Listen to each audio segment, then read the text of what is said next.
सबसे पहले वीडियोस को देखने के लिए चैनल को सब्सक्राइब करें और बेल आइकन को प्रेस करें। अस्सलाम वालेकुम अजीज़ तलबा, आज हम ऊटी की सैर इस सफ़रनामे के अगले हिस्से का मुताला इस सेकंड पार्ट में इंशाअल्लाह करेंगे। अगर आपने अभी तक हमारे हुसैन स्कूल अंबाजोगाई के यूट्यूब चैनल पर फर्स्ट पार्ट का मुताला नहीं किया हो तो ज़रूर करें, जो कि डिस्क्रिप्शन में मौजूद है। चलिए सफ़ा नंबर 51 पर चलते हैं। सुबह आँख खुली तो होटल में बड़ी गहमा गहमी का आलम था। गहमा गहमी यानी भाग दौड़। हर शख्स जल्द से जल्द होटल से निकलकर सनराइज पॉइंट पर पहुंचना चाहता था। सनराइज पॉइंट ये इंग्लिश लफ्ज़ है और इसके मायने हैं ऐसा मुकाम जहां से सूरज तुलू होता है। लोगों के साथ हम भी निकल पड़े।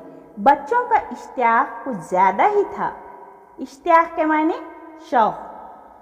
सर्दी में ठिठुरते हुए वो हमारे साथ तुलू होते सूरज का मंजर देखने के लिए आ गए। शफ़क़ की लाली धीरे धीरे जर्द होने लगी और ज़मीन की ओट से निकलते सूरज ने अपना चेहरा दिखाया। परिंदों की चहकार और ठंडी ठंडी हवा की सरसराहट में ये मंजर दिल को मोह लेने वाला था। दिल को मोह लेना यानी ये एक मुहावरा है जिसका मतलब है दिल को लुभाना।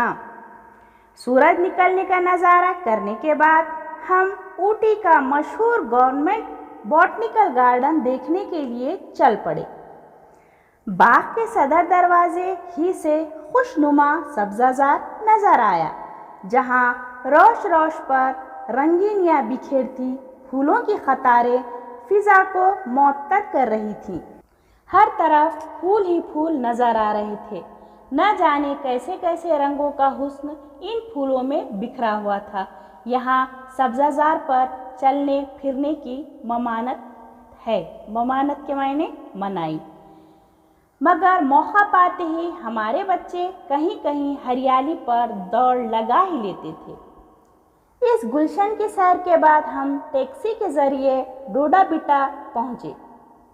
ये नीलगिरी की सबसे ऊंची चोटी है।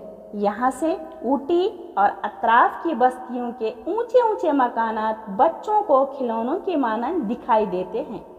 यानी वहाँ पर ऊंचाई से जब हम देखते हैं तो वहाँ पर मकानात खिलौनों के मानंद छोटे नज़र आते हैं। पहाड़ की बुलंदी और खाई की गहराई के खौफ को हमने वहाँ की मज़ेदार चाय पीकर दूर किया।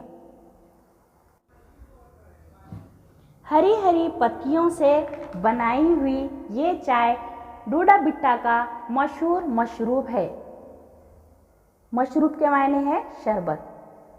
तो चलिए सफ़ा नंबर 52 पर चलते हैं। चोटी से उतरते वक्त एक जगह टैक्सी रोककर कुछ लोगों ने इसी चाय से हमारी ज़ियाफ़त की। ज़ियाफ़त यानी दावत की। सयाहों को मुफ्त चाय पिलाकर ये लोग बड़े खुश होते हैं। हमारे बच्चे अब झील की सैर के लिए बेचैन दिखाई दे रहे थे, इसलिए टैक्सी का रुख हमें झील की तरफ करना पड़ा। पहाड़ की बुलंदी पर ये झील इंसानी कारीगरी का अजीब नमूना है। झील की सैर करने के लिए स्टीमर, बादबानी कश्तियाँ और चप्पू से चलने वाली कश्तियाँ वहाँ बआसानी दस्तयाब हैं। स्टीमर के माने छोटी कश्ती जो भाप के इंजन पर चलती है। हमने एक कश्ती किराए पर ली और मज़े ले लेकर झील की सैर करते रहे।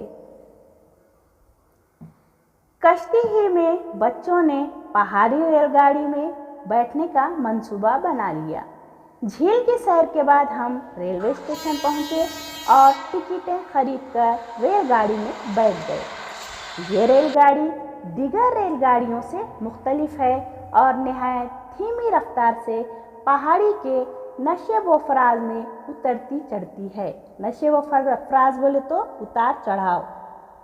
आमतौर पर रेलगाड़ी 2 पटरियों पर चलती है, मगर इस गाड़ी की 3 पटरियां हैं। 2 पटरियों के बीच की पटरी दन दानेदार है और हर डब्बे के नीचे इस पर चलने वाला पहिया भी दन दानेदार लगाया गया है। दन दानेदार के मायने है खांचे वाला। जब ये ढलान में उतरती है या बुलंदी से चढ़ती है तो पहिया बीच की पटरी के खांचों में फंसकर गाड़ी को फिसलने से रोकता है। ये गाड़ी जब पहाड़ियों पर चक्कर काटती है तो पहाड़ी के दामन में फैले हुए कुदरती मनाजिर बड़े हसीन दिखाई देते हैं। डब्बे में बैठे बैठे हमें नीलगिरी पहाड़ में आबाद टोडा कौम की झोपड़ियाँ भी नज़र आईं। हिंदुस्तान की कदीम तरीन द्रावड़ कौम में इन लोगों का शुमार होता है। साइंस की तरक्की के ज़माने में भी उन्होंने अपनी कबायली तर्ज माशरत को नहीं छोड़ा। तर्ज माशरत के माने ज़िंदगी गुजारने का ढंग। काश्तकारी और गलाबानी के पेशे में मस्त ये लोग दुनिया की रंगीनियों से बेपरवाह हैं। देखिए आगे। ऊटी की सैर तकरीबन ख़त्म हुई तो हम वापसी के सफ़र की तैयारी करने के लिए होटल लौट आए। सयाहों की तरह हमने भी यहाँ के दुमदार सेब और ऊटी के मशहूर नीलगिरी के तेल की चंद शीशियाँ खरीद ली। 1:30 बजे वापसी का सफ़र शुरू हुआ। रास्ते में भारत का मशहूर फिल्मी सनती मरकज़ देखा। फिल्मों में दिखाई जाने वाले अनगिनत मनाजिर यहाँ के मैदानों, जंगलों और पहाड़ों में फैले हुए हैं। रात 11 बजे बेंगलुरु से हमारी ट्रेन थी, इसलिए बेंगलुरु पहुंचकर हमने स्टेशन से करीब के बाज़ार से बच्चों के लिए खिलौने और मिठाइयाँ खरीदी और रेलवे स्टेशन पर आ गए। ट्रेन में अपना सामान सीटों के नीचे रखकर हम इत्मीनान से बैठ गए और गाड़ी छूटने का इंतज़ार करने लगे। तो बच्चों, उम्मीद है आपको ये सबक समझ में आया होगा। सफ़ा नंबर 53 पर दिए गए सवालात को देखकर जवाबात बयाज में लिखने की कोशिश करें। अल्लाह हाफिज़।